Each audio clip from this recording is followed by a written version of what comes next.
ওয়াজ বোঝার চেষ্টা করো। আল্লাহ নবী পাক জবানে জানিয়ে দিলেন, বাবা সাহাবীরা আমি রাসূলুল্লাহ জানিয়ে দিলাম 70 বছর হায়াত পেলে এই 70 বছরে যা কিছু করবে, খাবে দাবে, উঠবে বসবে, সম্পর্ক করবে, লিবাস পরিধান করবে, টোটালটা হয়ে যাবে ইবাদত। জোরে বলুন সুবহানাল্লাহ। শর্ত কি? যা কিছু করবে নবীর অনুসরণ করা লাগবে। জোরে বলবেন না? বিয়ে করাটাও ইবাদত। শর্তগুলো নবী যেমন করে বিবাহ করেছে, যে প্রসেস দিয়ে গেছে, ওই প্রসেস ছাড়া বিয়ে করা তোমার জন্য হালাল না। এর ব্যাখ্যা করি। আল্লাহ নবী পাক জবানে জানিয়ে দিয়েছেন, তোমরা নিকাহ করবে, খবরদার খবরদার ওই মহিলাগুলোকে তোমরা বিবাহ করবে যে মহিলাগুলো প্রকৃত মহিলা, যে নারীগুলো প্রকৃত নারী, ওই নারীগুলোকে তোমরা বিবাহ করার সময় একবার দেখে নেবে। কিভাবে দেখে নেবে? না দেখার সময় 10টা বন্ধুকে নিয়ে যাবে, 4টে বোনাইকে নিয়ে যাবে, এরকম বলেছে নাকি? বিয়ে করব আমি, আমার সঙ্গে 6টা বন্ধু, সে 6টা বন্ধু 6 রকমের কুকুর, কথা বলে না, রাগ করলেও কিচ্ছু করা যায় আসে না। দাওয়াত দিলি কেন আগে বল। বিয়ে করব আমি, মেয়ে দেখতে যাচ্ছি আমি, 6টা বন্ধু লিয়ে হাজির, 3টে বোনাই, 9 জন আর আমার লিয়ে 10 জন। গিয়েছি, মেয়েটার দেখে পছন্দ হয়ে গেছে আমার, পাশ থেকে আমার বন্ধু সেলিম, ওরও ভেতর দিয়ে পছন্দ হয়ে গেছে। মালটারে ঘোরাতে হবে, কি করে ঘোরানো হবে? বাস্তবের সঙ্গে মেলান, রাসূলুল্লাহর হাদিসটা মেলান তো। কি বলছে? শাহনাজ আমার কোনো পছন্দ হয়নি। সেলিম বলতেছে কেন? বলছে দাঁড়া আমি ভেতর দিয়ে জিজ্ঞাসা করে। গিয়ে ওই সাইডে যে মেয়ের বাপকে বলতেছে, চাচা মনে কিছু নেবেন না, শাহনাজ হচ্ছে আমার ছোটবেলার বন্ধু, আমার থেকে তো আপনারা চিনবেন না। ও বলো পিসটা ভালো না, আপনার মেয়ে যথেষ্ট ভালো, সুবোধ, সুশ্রী, ভালো ছেলে, ইনশাআল্লাহ জুটে যাবে, নাম্বার নিয়ে রাখেন আমার। খেলা হয়ে গেছে বলো, সব 6। কথা বুঝতে পারছেন না? মাঝখান থেকে গিয়ে শাহনাজের মন ভেঙে দিল, ঘরে বলে না তোমরা যখন পছন্দ না আমি আর করলাম না। ঠিক 1.5 মাস পরেও বিয়ে টিয়ে করে বলছে শাহনাজ এটা ভুল হয়ে গেল। কি হয়েছে?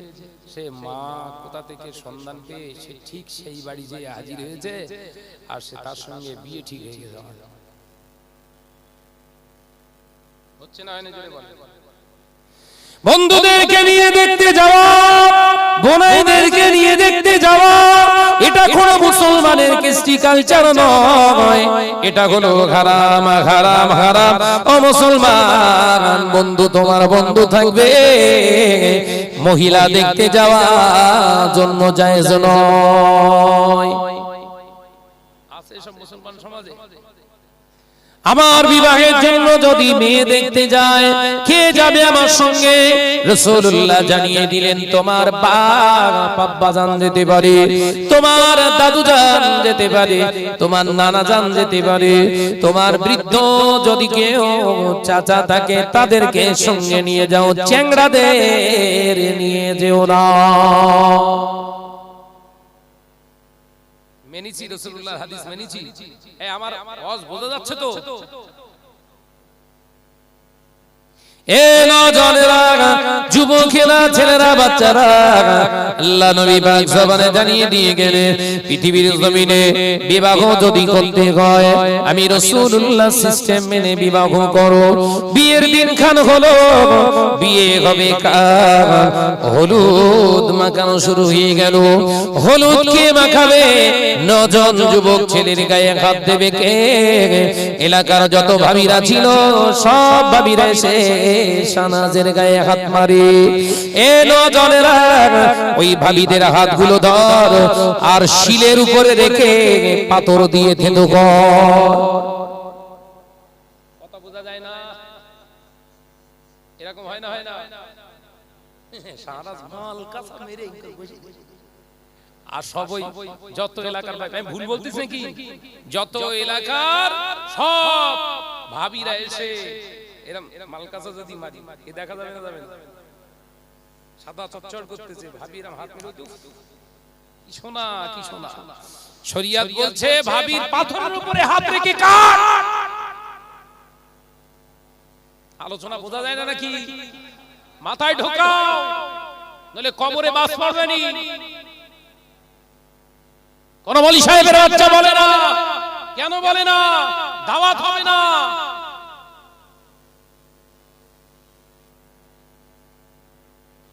হাসির কথা বলছি।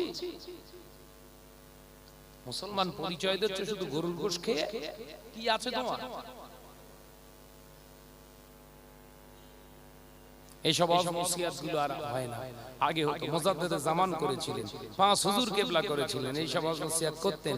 সেই জন্য গোটা বাংলা থেকে কুসংস্কারগুলো দূর হয়ে গিয়েছিল। একবার জোরে বলুন সুবহানাল্লাহ। হুজুর ইন্তেকাল করেছে, 5 হুজুর ইন্তেকাল করেছে। আল্লামা ইহিন আল্লামা রুহুল আমিন রাহমাতুল্লাহ আলাইহি ইন্তেকাল করেছে। দুনিয়া ছেড়ে যাওয়ার সঙ্গে সঙ্গে এই শয়তানি কাজ আবার শুরু হয়েছে।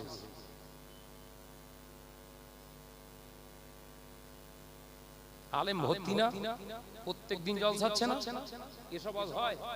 ঘোড়ার ডিম যা করিস করগে, আমার মাল ঠিক থাকলেই হবে। কত বুঝতে পারছেন? ধুলো মারলি বেশি, টান বেশি হবে। যে জায়গায় মোটি টানি রয়ে আলিফ মারবো, তুই মাল দিবি কিনা বল। ওই জন্য বিশ্বনবী বললেন আল আলিমু আউয়ালু, পৃথিবীর জমিনে একদল আলেম সর্বপ্রথম কোথায় যাবে? আউয়ালু ফিন্নার ইন্নামাল কিয়ামা। নিশ্চয় এক শ্রেণীর আলেমকে, ওয়াইজিনকে, হুজুরকে আগে জাহান্নামে দিবে আল্লাহ। পুটিয়া ভাতশালায় বছর বছর ওয়াজ করতে এসেছি, দুটো ছেলের চরিত্র গঠন হয়নি। আমার এই ওয়াজের 1 পয়সা মূল্য নেই। আল্লাহর দরবারে মুখে ছুড়ে মারবে। প্রতি বছর হুজুরমি করে আসে, অবাক হয়ে যাচ্ছে ছেলেরা আমার হাত ধুইয়ে দিচ্ছে, মুসাফা করে টাকা দিচ্ছে। তার মানে সম্মানের কোনো কমি রেখেছে? আমি বলিস আমার একটু গরম পানি দিবি, এই ভর্তি করলে বসে রে। এদের হক নিয়ে আমার উপরে আছে না নাই? জোরে বলে। এরা অন্যায় রাস্তায় যাচ্ছে, এদেরকে ফিরিয়ে আনার জন্য, উপদেশ দেওয়ার জন্যই তো আজকে আমাকে ইনভাইট করেছে। তুমি কাহিনী ধুনতেছো, কাহিনী শোনাচ্ছ, শোনাও। তোমার দাওয়াত বাড়বে, কবরে আযাবও বাড়বে। এটা লিখে রেখে দাও।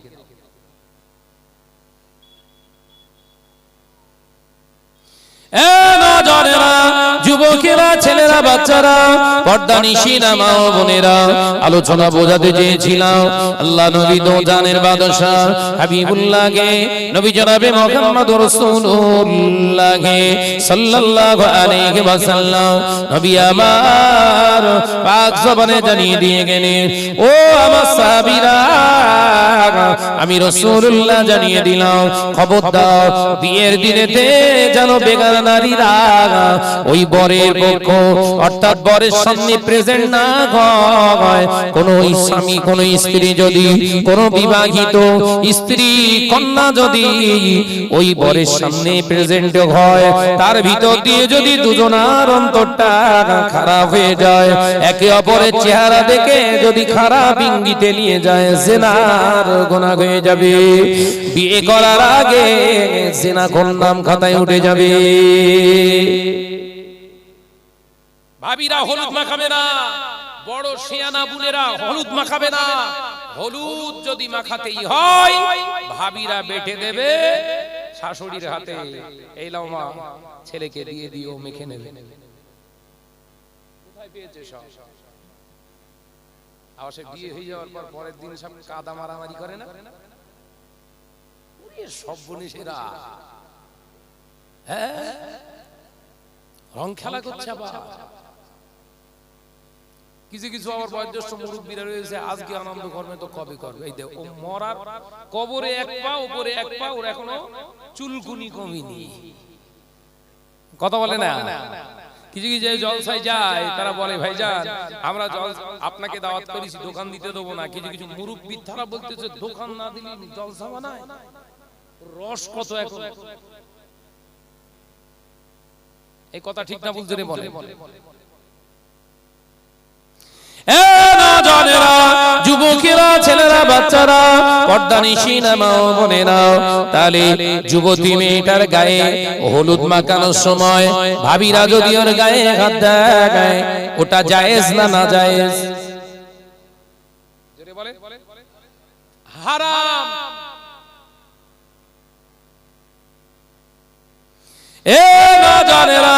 যুবকেরা, ছেলেরা, বাচ্চারা, আলোচনা বোঝার চেষ্টা করুন। আল্লাহ নবী দো জানে বাদশা হাবিবুল্লাহ নবী জনাবে মুহাম্মদুর রাসূলুল্লাহ সাল্লাল্লাহু আলাইহি ওয়াসাল্লাম নবী আমার নিজে কন্যাকে বিবাহ দেবে। আম্মা জান হযরত ফাতেমা রাদিয়াল্লাহু তাআলা আনহাকে বললেন, ও বেটি ফাতেমা, আমি তোমার জন্য ভালো একটা ছেলে দেখেছি মা। আমার সিদ্দিক আকবর হযরত আবু বকর সিদ্দিকের সঙ্গে যদি তোমার বিবাহ দেয়, তুমি কি সংসারে প্রস্তুত মা? আম্মা জান হযরত ফাতেমা রাদিয়াল্লাহু তাআলা আনহা বুক রেখে ফেললেন। আল্লাহ নবী বুঝতে পেরেছেন ফাতেমা রাজি নয়। আল্লাহ নবী বললেন, মা, আমার যদি সিদ্দিক আকবর বাদ দিয়ে আমার ফারুক আযম ওমর ইবনুল খাত্তাবের সঙ্গে যদি তোমার বিবাহ দেয়, ও ফাতেমা, তুমি কি রাজি আছো? হযরত ফাতেমা রাদিয়াল্লাহু তাআলা আনহা বুক রেখে ফেললেন। আল্লাহ নবী বুঝতে পারলেন আমার ফাতেমা রাজি নয়। আল্লাহ নবী আবার নাম প্রস্তাব দিলেন, ফাতেমা, আমার ওমরের সঙ্গে সংসার যদি তুমি না বাঁচাতে চাও, তোমার বিবাহ আমি দিলাম না। দ্বিতীয় নম্বর আর একটা পত্রের সন্ধান আমার কাছে আছে। আমার আব্দুল্লাহ ইবনে যায়েদের সঙ্গে যদি তোমার বিবাহ দিই, তুমি কি বিয়ে করতে রাজি আছো? আম্মা জান ফাতেমা বুক রেখে ফেললেন। নবী আমার দিন ও দুনিয়ার বাদশা হাবিবুল্লাহ নবী জনাবে মুহাম্মদুর রাসূলুল্লাহ সাল্লাল্লাহু আলাইহি ওয়াসাল্লাম পাক জবানে জানিয়ে দিলেন, ফাতেমা, আমি তিনটি প্রস্তাবই খারিজ করে দিলাম। একবার জোরে বলুন না সুবহানাল্লাহ।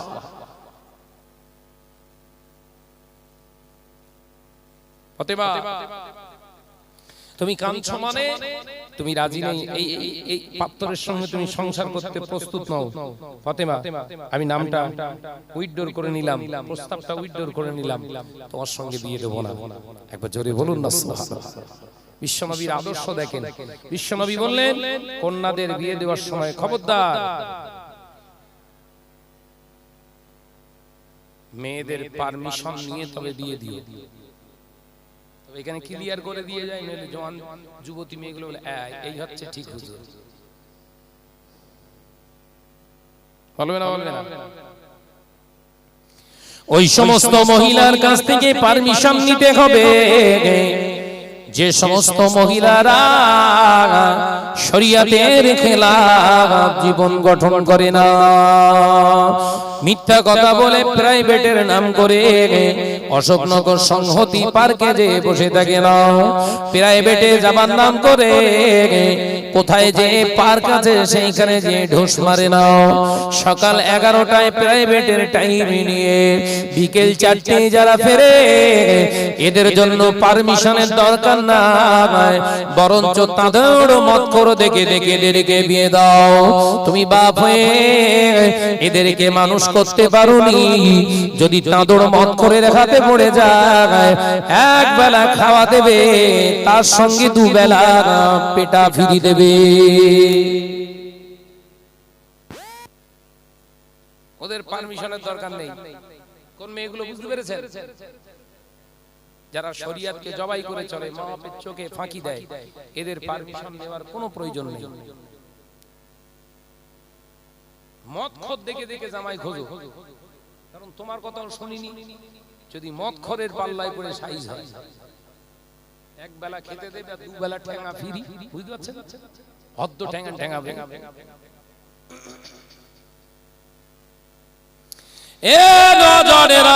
যুবকেরা, ছেলেরা, বাচ্চারা, পর্দানিশীনা মা ও বোনেরা, আলোচনা বোঝার চেষ্টা করো। আমি আলোচনা করছিলাম কোথায়? আরবিতে বললে অবশ্যই বলা যায়, বাংলায় বলছি, তার মানে হলো গোদা বাংলার মানুষগুলো বাংলা ভালোবাসে। শুনে না ও নজরেরা, যুবকেরা, ছেলেরা, বাচ্চারা, আল্লাহ নবী পাক জবানে জানিয়ে দিয়ে গেলেন, বাবা সাহাবীরা, আমি রাসূলুল্লাহ জানিয়ে দিলাম, ওই আমার ফাতেমা, আমি আবার দুদিন অপেক্ষা করে আমি আমার আলীর নামটা প্রস্তাব দিলাম। আমার ফাতেমা মুচকে হেসে ফেলেছে। জোরে বলুন সুবহানাল্লাহ। আমি নবী বুঝতে পারলাম আমার ফাতেমা আমার আলীর সঙ্গে সংসার করতে প্রস্তুত।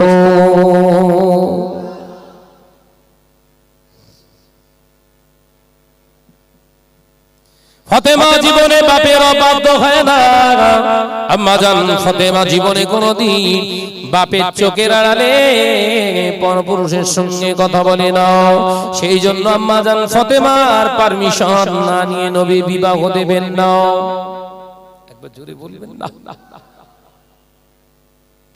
এই অধিকার ইসলাম দিয়েছে নারীদের। কোন নারীদের? যে নারী ইসলামের মর্যাদা দেয়, সেই নারীর মর্যাদা ইসলামের কাছে অনেক অনেক অনেক গুণ বেশি। একবার জোরে বলুন। তাহলে সব নারী কিন্তু মর্যাদাবান নয়, খেয়াল থাকবে তো।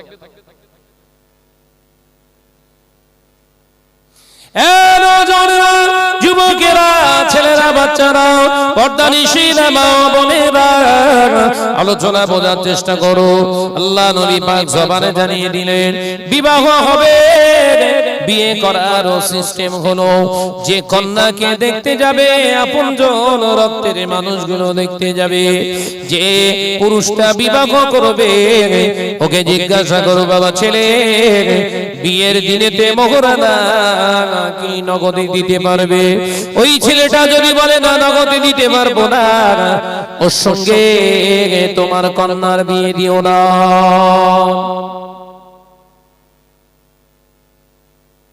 এরম পার্টি কিছু আছে না? বিরাট সাজসজ্জা, শেরবানি না শোরবানি সব করে, পকেটে এক পয়সা নেই। মোহরানা দেওয়ার সময় কি বলে? হবে পরে দেওয়া। এর সঙ্গে বিয়ে দেওয়া জায়েজ নেই বলে, কিন্তু সব হালাল। বুঝতে পারছেন? উড়ে গেলে আছে সব।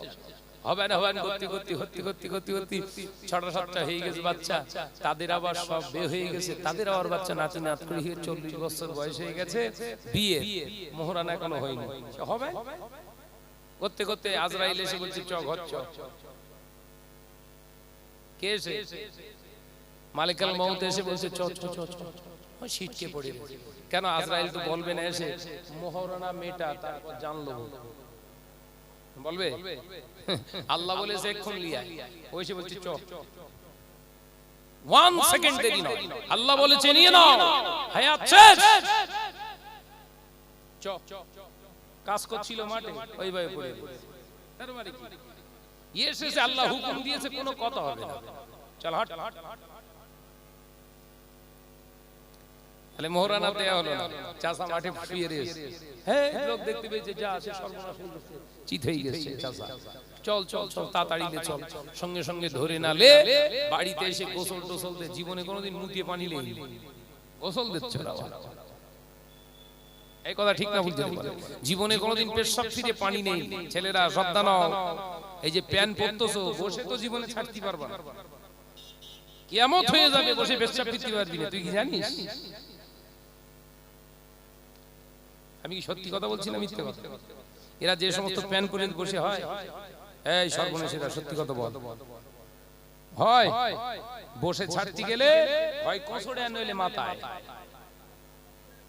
আমি কি ভুল বকতিস নাকি? কেন হারাম বলিছি বুঝতে পেরেছেন তো? ওই প্যান্টটা কেন হারাম বলিছি বুঝতে পেরেছেন? জিন্সের কাপড়টা হারাম নয়, ওর যে স্ট্রাকচার ওইটাই হচ্ছে শরিয়াতে হারাম। স্কিন টাইট প্যান্ট পরা হারাম কেন বোঝা যাচ্ছে? তুই বসে শরিয়াতকে মেনে নিতে পারবি না, শয়তানের ইত্তেবা করতেই হবে, মাস্ট। আমাদের কোনো ব্যাপার নেই, লুঙ্গি পরে প্লেনে যে জলসা করতে যাচ্ছি মুম্বাই, বুঝতে পেরেছেন? এয়ারপোর্টের লোকেরা দেখতেছি, কে রে বাবা?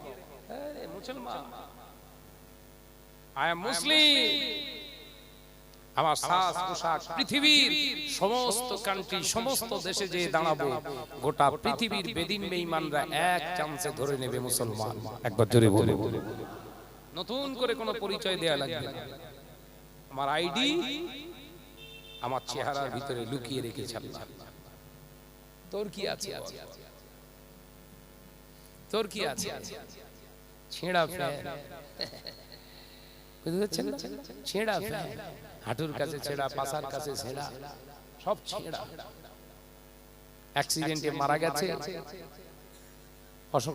অশোকনগর থানা, তো এটা অশোকনগর থানা পুলিশ ইন্সপেক্টর আইসি কনফিউশন, টেনশনে পড়ে গেছে। ছেলেটা কাঁদে, পকেটে হাত দিয়ে দেখ, বলে স্যারের পকেটে কিছু নেই, মানি পাসটা দেখ, কিচ্ছু নেই। আরে হিন্দু না মুসলমান, কি করবে বল বাপ বল। সঙ্গে সঙ্গে কনস্টেবল বলেন, স্যার অত টেনশন করে লাভ নেই, চেন খোলে, কাটা না গোটা দেখে, যদি গোটা হয় মোদের আর কাটা হলে ওদের, এই তো বলবে নাকি? তাহলে মরে যাওয়ার পরে ইজ্জতটা তুই ধরে রাখতে পারলি না, তোর কি দাম আছে? আমরা মরবো আল্লাহ না জানি কোথায়, মৃত্যু লেগেছে জানি না, তবে যেখানেই থাকি যেখানেই মরি আমাদের খোলা লাগবে না, লাগবে? আমাদের আইডি প্রুফ হচ্ছে আমাদের গোটা লেভেল, গোটা লেবাসটাই হচ্ছে আইডি প্রুফ। একবার জোরে বলুন সুবহানাল্লাহ। ভাবিয়া করিও কাজ, করিয়া ভাবিও না। নজনেরা, যুবকেরা, ছেলেরা, বাচ্চারা, পর্দানিশীলা মা ও বোনেরা, আল্লাহ নবী দোজানের বাদশা হাবিবুল্লাহকে, নবী জনাবে মুহাম্মদুর রাসূলুল্লাহকে সাল্লাল্লাহু আলাইহি ওয়াসাল্লামে কলেজার জিগার হযরতে খাতুনে জান্নাত হযরতে ফাতেমা রাদিয়াল্লাহু তাআলা আনহাকে আল্লাহ নবী বিবাহ দেবে। আল্লাহ নবী মদিনার মসজিদে নবী শরীফে গিয়ে আসসালামু আলাইকুম ওয়া মাসাবিরা ওয়া মাসাবারা, সাহাবায়ে কেরামের সালামের জবাব দিলে আল্লাহ নবী বললেন, বাবা সাবিরা, আমি রাসূলুল্লাহ বলছি, যারা বিয়ে করতে চাও বিয়ে করে নাও। ও মক্কা মদিনার যুবকেরা, ও মক্কা মদিনার যুবকেরা, কে কে বিবাহ করতে চাও হাত উঠাও। সাহাবায়ে কেরামেরা সকলে হাত উঠিয়েছে, জোরে বলুন সুবহানাল্লাহ। আল্লাহ নবী বললেন, আর রাজুলু নিকাহ শর্তুন সালাসা, একজন পুরুষ বিবাহ করতে গেলে তিনটে শর্ত থাকা দরকার। একটা পুরুষ বিয়ে করতে গেলে কটা শর্ত? ওই পুরুষটা তখনই পুরুষ বলে গণ্য হবে ওই তিনটে শর্ত যদি ওর ভিতরে থাকে। নাম্বার 1, শুধু দৈহিক ক্ষমতা থাকলে হবে না, যৌবন ক্ষমতা শুধু থাকলে হবে না। আল্লাহ নবী পাক জবানে জানিয়ে দিলেন, ওর সঙ্গে এটাও থাকা দরকার বাঞ্ছনীয়, সংসারে এ টু জেড কাজ করার এক্সপেরিয়েন্স, অভিজ্ঞতা তার ভিতরে থাকতে হবে। ঘর ঝাড়ু দেওয়া, রান্না করা, ঘরদোর পরিষ্কার করা, কাপড় চোপড় পরিষ্কার করা, সবকিছু কাজের এক্সপেরিয়েন্স, অভিজ্ঞতাটা থাকতে হবে ছেলেটার। কারণ হতেও পারে বিবাহ করার পরে ঘরের গিন্নিটার শরীর অসুস্থ হয়ে যাবে, খোদা না খাস্তা যদি শরীরটা অসুস্থ হয়ে যায়, ওর কাজ যদি না জানা থাকে, ওই স্বামীটা ওই অসুস্থ বিবিকে বাধ্য করাবে, যা রান্না করে আর শুয়ে থাকিস না, জোর করে তোমার মেয়েকে কাজ করাবে। কিন্তু আমি রাসূলুল্লাহ জানিয়ে দিলাম, আদর্শ পুরুষ যিনি হন অসুস্থ বিবির উপরে জুলুম করে না। অসুস্থ বিবিকে বলবে, তুমি একটু রেস্ট নাও, শরীর তোমার অসুস্থ, রান্না তো তুমি প্রতিদিন করে আমাকে খাওয়াও, আজ আমি নিজে একটু গিয়ে রান্না করি। নবী আমার পাক জবানে জানিয়ে দিলে, এই পুরুষটা নিজে গিয়ে রান্না বান্না করে অসুস্থ বিবির সামনে খাদ্য পরিবেশন করবে। বিয়ে করাটাও যেমন সুন্নাত, অসুস্থ বিবির খেদমত দেওয়াটাও সুন্নাত। জোরে বলেন। মাথায় ঢুকছে আওয়াজ? শুধু ওই 1.5 কেজি এনে ঠ্যাং নাড়া দিলে হবে না, কষালি এগুলো হাজব্যান্ড না, এটা হচ্ছে কুত্তা ব্যান্ড। যে আনে আর শুধু খায়, বুঝলে না? স্ত্রীর হাতে গরম তেলের ছাঁকা লেগেছে কি একবার চেক করে দেখি, ও স্বামীর জাত না বলো।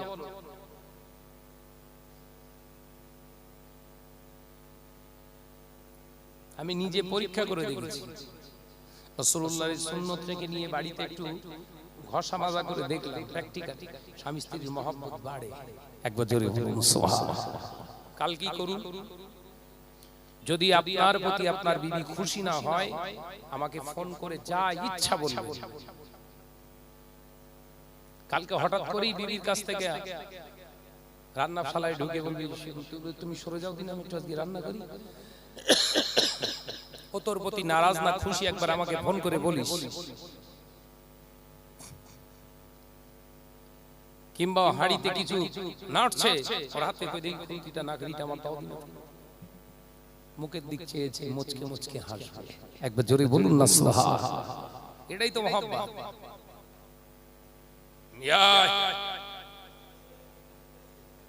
ওর মনে রাগ হবে না? হবে না।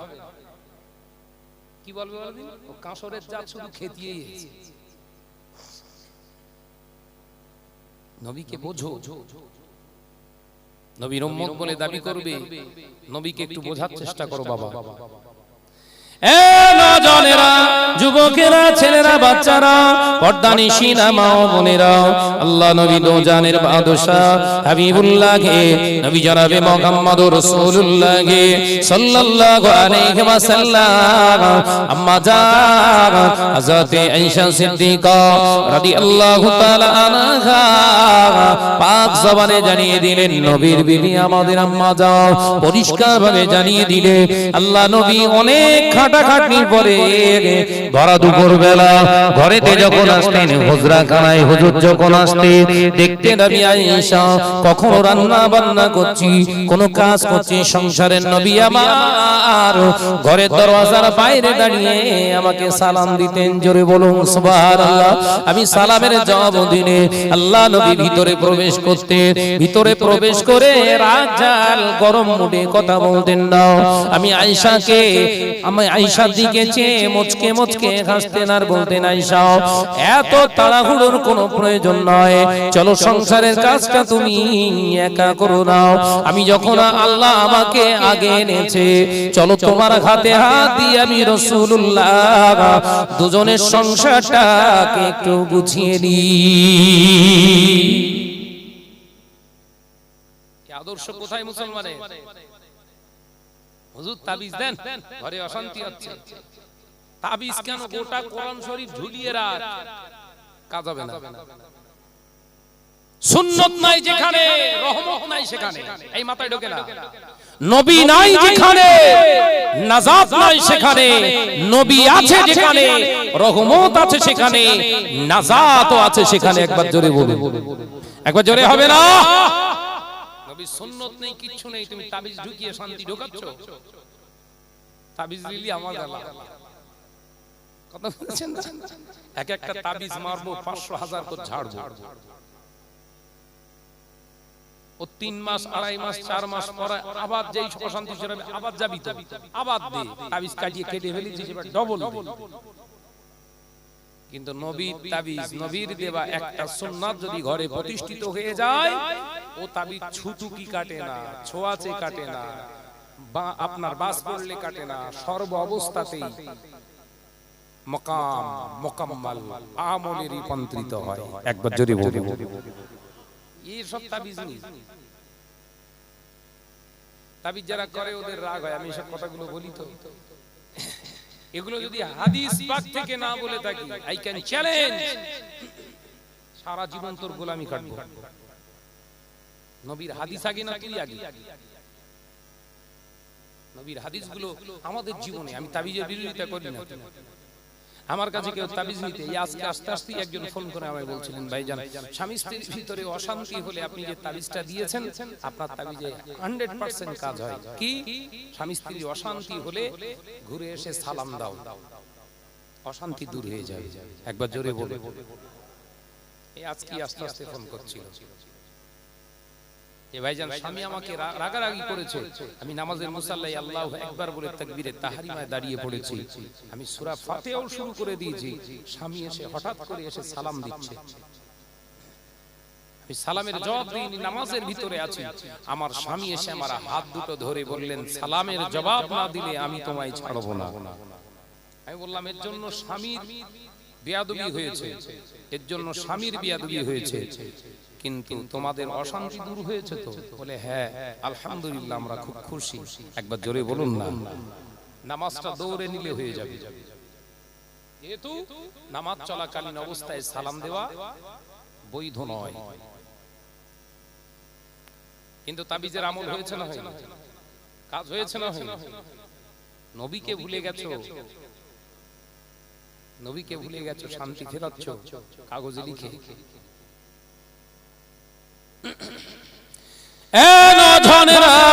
যুবকেরা, ছেলেরা, বাচ্চারা, পর্দানিশীনা মা বোনেরা, আমি আলোচনা আপনাদের বোঝাচ্ছিলাম আল্লাহ নবী তো জানের বাদশা হাবিবুল্লাহকে, নবী জনাবে মুহাম্মদুর রাসূলুল্লাহকে সাল্লাল্লাহু আলাইহি ওয়াসাল্লাম পাক জবানে জানিয়ে দিয়ে গেলেন।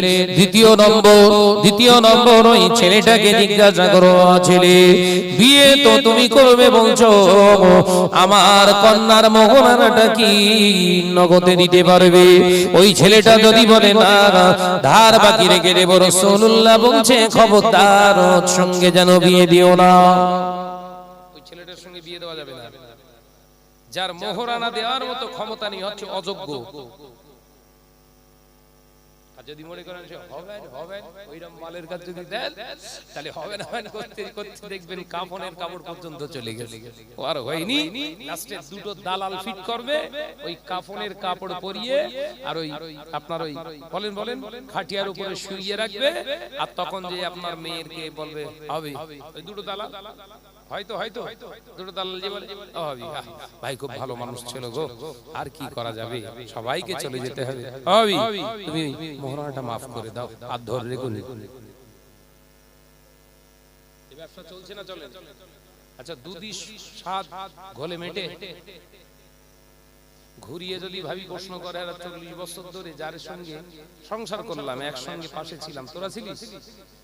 দুটো দালালের অবস্থা থাকবে এখানে? দালাল দিয়ে কাজ মেটাচ্ছ? কিতাবের ভিতরে এসেছে যে সমস্ত পুরুষগুলো বিয়ে করার সময় মোহরানা দেয় না, মোহরানা বাকি রেখে দেয়, ওই পুরুষগুলো যদি বিনা তওবায় মারা যায়, ক্ষমা না চেয়ে যদি মারা যায়, ওদের কবরে কিয়ামত পর্যন্ত জিনাখোরের আযাব দেয়া হবে। শুধু তাই নয়, কিয়ামতের দিন মহা ময়দানে ওই সমস্ত পুরুষগুলোকে জিনাখোরদের কাতারে হাসর নসিব করা হবে। জোরে বলুন নাউজুবিল্লাহ।